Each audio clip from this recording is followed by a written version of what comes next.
I'd like to welcome each one of you to our devotional study today. We are beginning in Genesis chapter 34. And in Genesis 34, if you wanted to, you could write Galatians 6, verses 7 and 8 over this chapter, because those verses prove true in Genesis chapter 34. In Galatians 6, verses 7 and 8, it says, "Be not deceived, God is not mocked. For whatsoever a man soweth, that shall he also reap. For he that soweth to his flesh shall of the flesh reap corruption, but he that soweth to the Spirit shall of the Spirit reap life everlasting."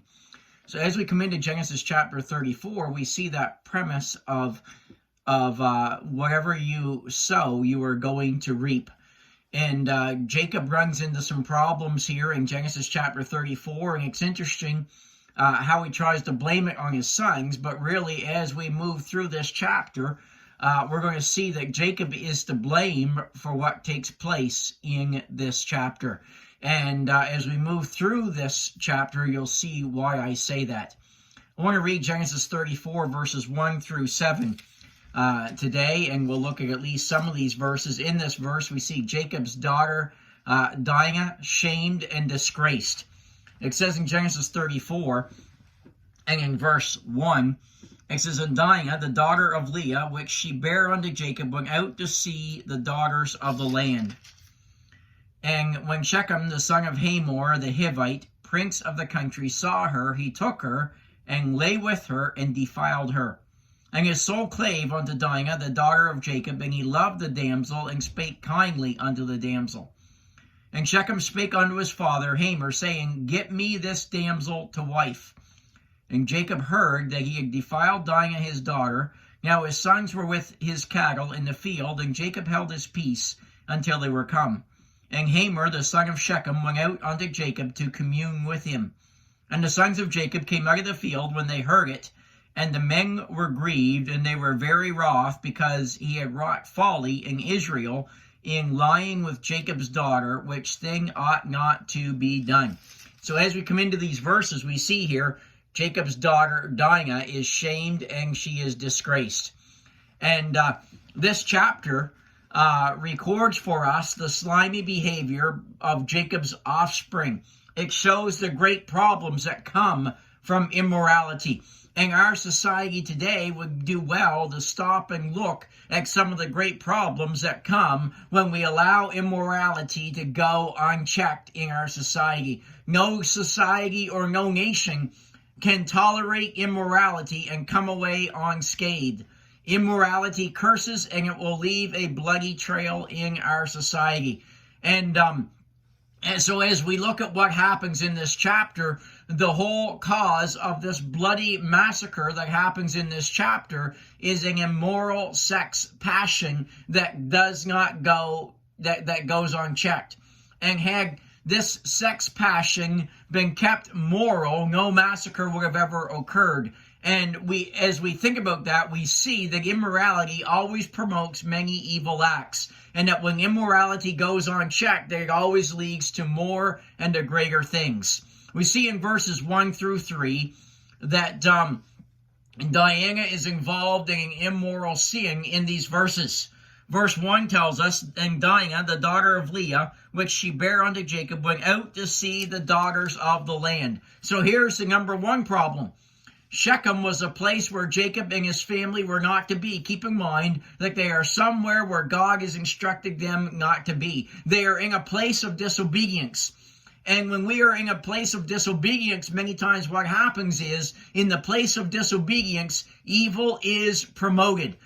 If Jacob had obeyed God and moved to Bethel, as he will be exhorted to do again after this ordeal at Shechem, he could have avoided this problem at Shechem. So what I'm saying is, none of this would have happened if Jacob had simply obeyed God and gone to Bethel. But instead of going to Bethel, here he is in Shechem. He's in a place of disobedience. And not only is he affected by it, but his children are affected by it as well. Verse 1 tells us that Dinah yielded to the tug of worldly fellowship and friends. But what she learns here is when you lie down with a dog, you will always rise up with fleas. Friends, separation from unholy places and unholy people is vital if one is going to live a pure life. God has not called us to see how close we can get to the things of the world without succumbing to the things of the world. He has called us to separate from that and to be as far away from it as possible.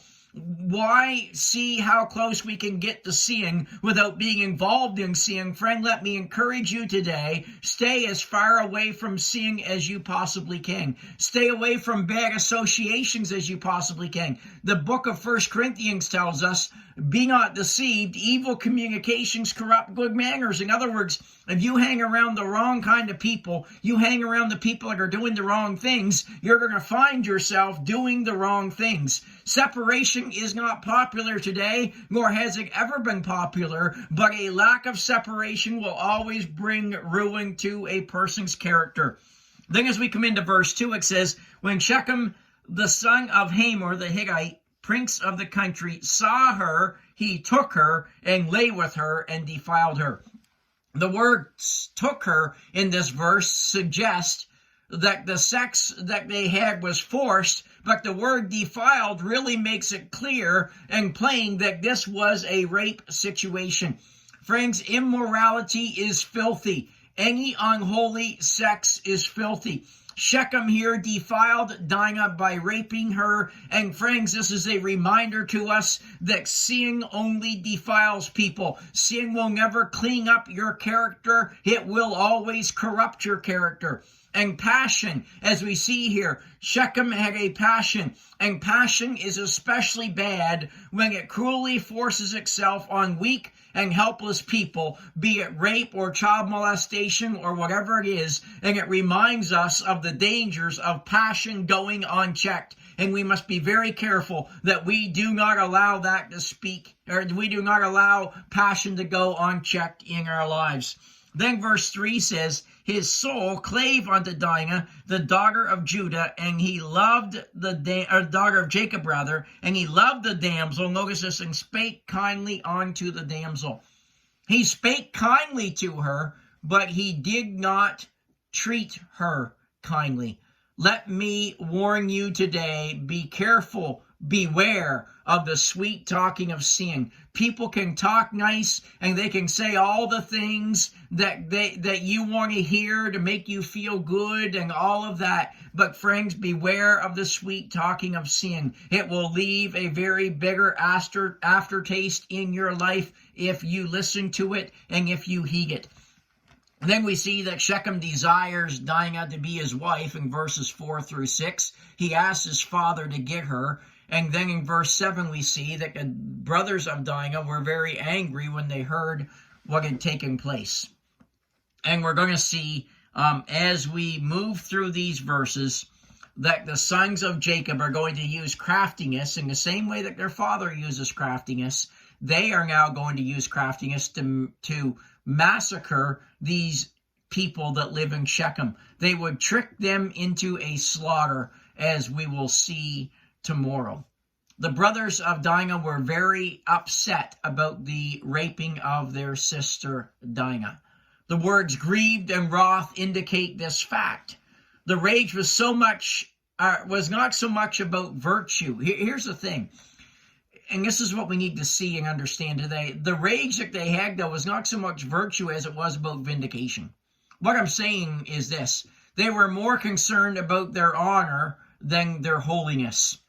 And it's interesting because that's the exact same way things are today. Mankind can show great indignation and great anger against evil, not because it's evil, but because it causes them a loss of gain or glory. So many today are more concerned about their honor and their reputation than they are about holiness. And friends, we need to understand that God has called us not to a life of honor. God has called us to a life of dying to ourselves, of forgetting ourselves, so that we might live unto God. And he has called us to a life of holiness.